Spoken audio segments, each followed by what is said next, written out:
Alors, les forces de frottement fluide, c'est les frottements qui s'opposent au déplacement.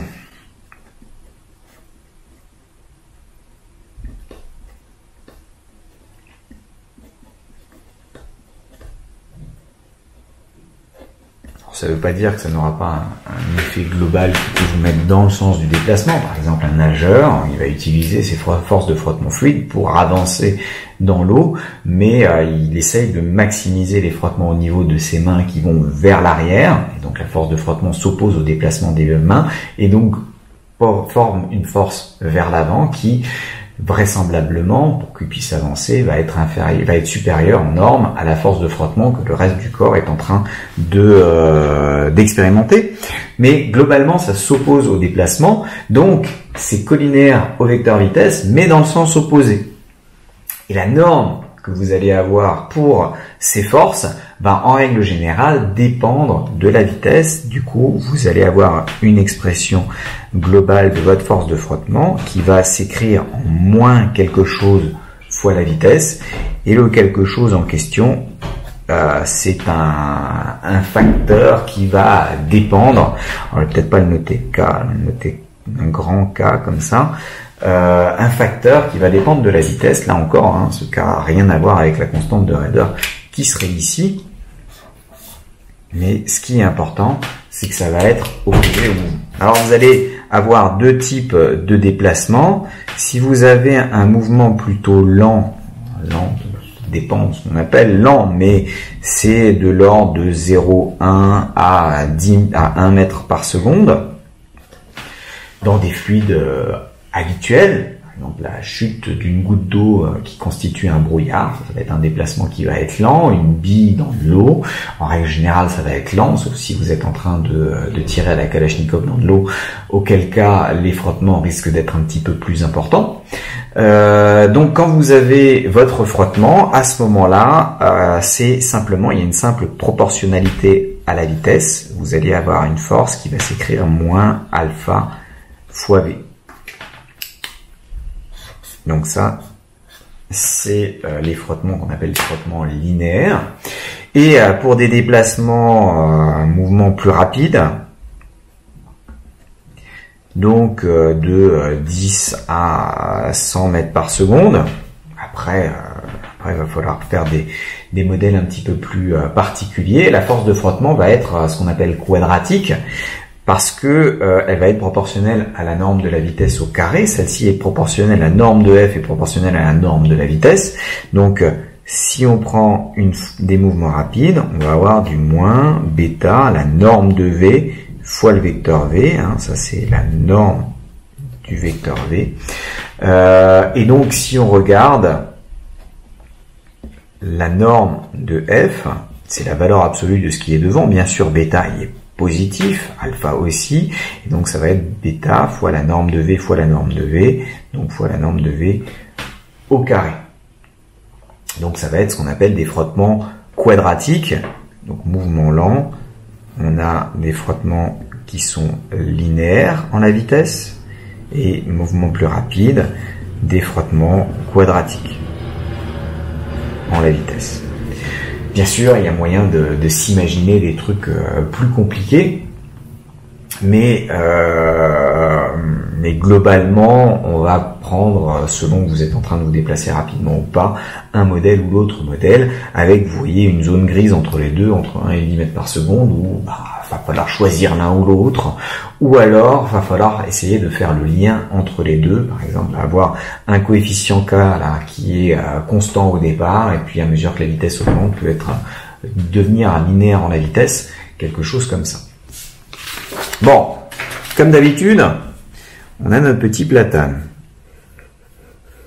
Notre petit platane, c'est que si on prend par exemple les frottements linéaires, enfin non, notre petit platane, c'est l'expression de la vitesse.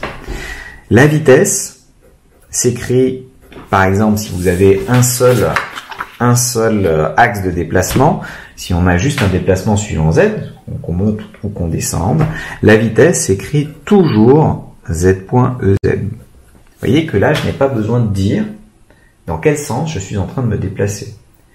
Si EZ est vers le haut et que je suis en train de monter, mon altitude est en train d'augmenter. Donc Z point est positif. La vitesse est bien quelque chose de positif fois EZ. Je monte.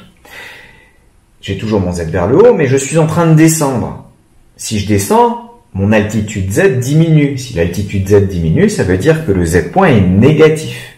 Et ma vitesse s'écrit toujours Z.EZ indépendamment du sens dans lequel je me déplace. Parce que mon Z point, il est juste négatif, donc la vitesse est opposée à EZ. Elle va vers le bas du fait du signe de ce Z point. Donc, V égale Z.EZ, on a toujours que V scalaire EZ, c'est égal à Z point.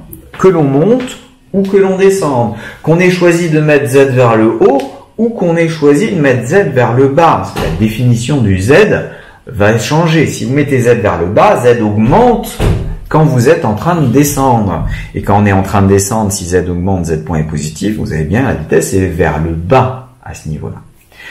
Bon, donc que les mouvements, on a toujours ça, que l'on aille vers le haut ou vers le bas, que Z soit orienté vers le haut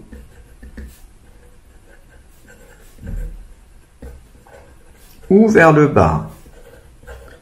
Donc l'expression, et c'est ça tout l'intérêt, l'expression est toujours la même. Donc quand je fais mon F scalaire EZ, par exemple si F s'écrit moins alpha V, scalaire EZ, vous voyez que V scalaire EZ, il s'écrit Z point.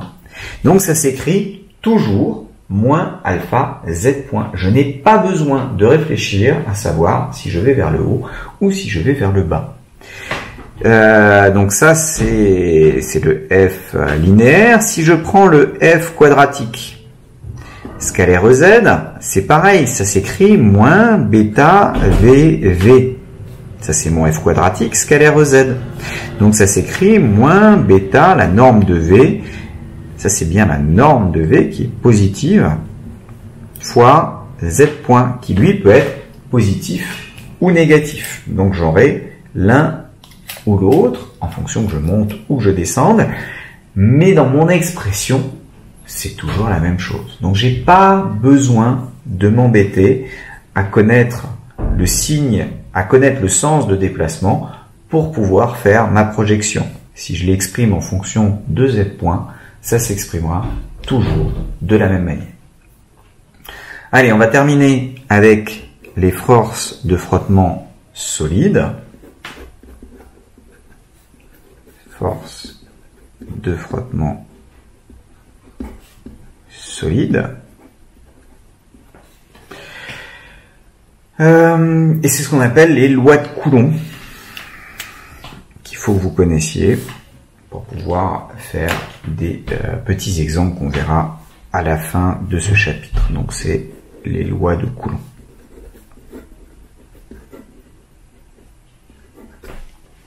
Donc les lois de Coulomb nous disent quoi? C'est ce qu'on appelle le frottement de glissement, et c'est des lois qui sont dites des lois phénoménologiques, c'est-à-dire que Coulomb il a observé ce qui se passait, il a dit si je le modélise comme ça a l'air de bien marcher, allez hop, on va garder ce modèle. Il n'a pas du tout réfléchi à qu'est-ce qui cause ces trucs-là, qu'est-ce que c'est que le frottement au niveau microscopique, il s'est juste dit visiblement ça semble marcher comme ça.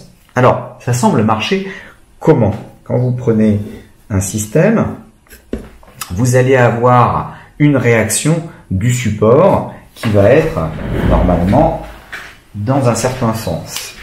Par exemple, comme ça.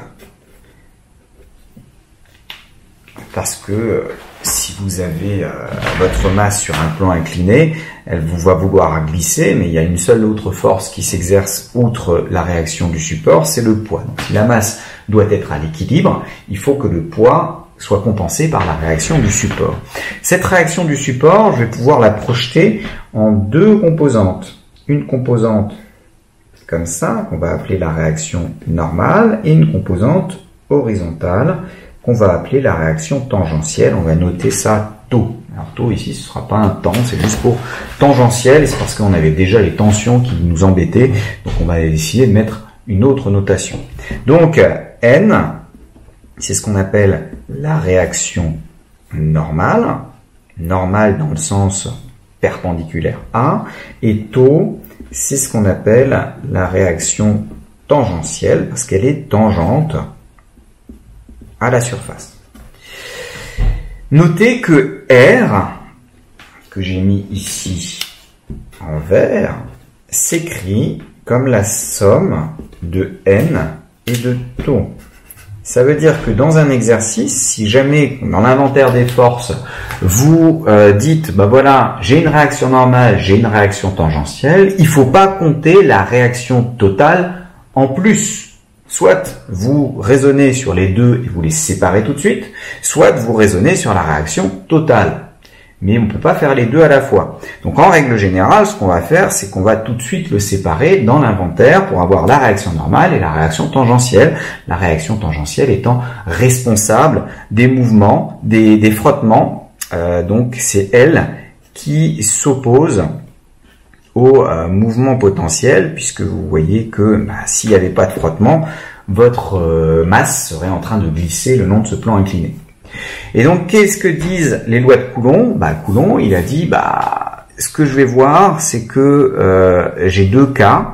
J'ai le cas qu'on appelle le cas statique. Quand ça bouge pas, ce que je peux affirmer, c'est que la norme de la réaction tangentielle est inférieure ou égale à un certain facteur fois la norme de la réaction normale. Alors attention, ici c'est particulièrement important de mettre la norme, déjà parce qu'on ne peut pas mettre une inégalité sur des vecteurs, dire qu'un vecteur est plus petit qu'un autre, ça n'a aucun sens. Ensuite, parce que taux et n, ils sont perpendiculaires l'un à l'autre. Donc on pourrait même pas se dire, je vais chercher le cas d'égalité et voir ce qui se passe, comme ça va être le cas dans le cas dynamique. Le cas dynamique, il dit que la réaction tangentielle est égale à ce fameux facteur mu fois n. Et vous voyez que là, si je mets pas les normes, si je mets pas les barres, je serai taux qui serait égal à mu fois n, ce qui voudrait dire que n et taux sont collinaires. Si vous voyez le dessin, ils sont pas tout à fait collinaires, pas du tout. Donc le cas dynamique, ça veut dire quoi? Ça bouge. Et le cas statique, c'est que ça bouge pas. Donc en fait, quand ça bouge pas, ce que vous pouvez affirmer, c'est que la réaction tangentielle est inférieure ou égale à ça. Si vous avez un truc qui est parfaitement à l'horizontale, il n'y a pas de raison d'avoir de force de frottement qui vous pousse d'un côté ou de l'autre, donc elle sera nulle. Donc c'est naturel d'avoir une infériorité. Et quand vous êtes en train de bouger, vous êtes capable de calculer la force de frottement connaissant la valeur de la réaction tangentielle. Vous avez un exemple connu, c'est l'exemple de l'armoire normande. Si vous avez une armoire normande dans votre chambre et que vous voulez la déplacer, par exemple, je sais pas, pour repeindre le mur ou pour la changer de mur, je peux vous dire que ça va être quand même vachement plus simple de vous poser la question de vider l'armoire avant de la déplacer plutôt que de la déplacer alors qu'elle est pleine. Si elle est pleine, vous avez un N qui est beaucoup plus important. Donc, pour commencer à faire un mouvement, il faut exercer une force qui va contrer la force de frottement. Et la force de frottement, au plus grand, elle vaut mu fois N. Et donc, il faut exercer une force beaucoup plus grande pour réussir à contrer cet effet-là.